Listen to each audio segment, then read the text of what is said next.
أطول ممشى في العالم يقع في أفضل بقعة في العالم، هنا في المشاعر المقدسة.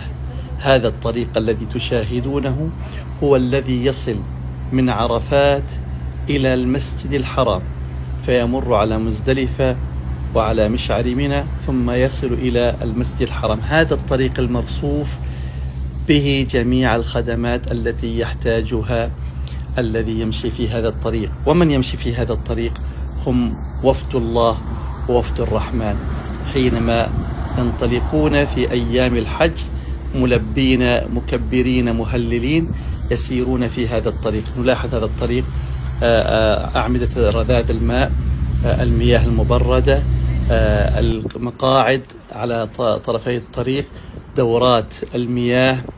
يمتد هذا الطريق 22 كيلو متر متجها من عرفات إلى المسجد الحرام، وهناك بعض المناطق تكون أيضا مظللة لوقاية الماشي من الشمس.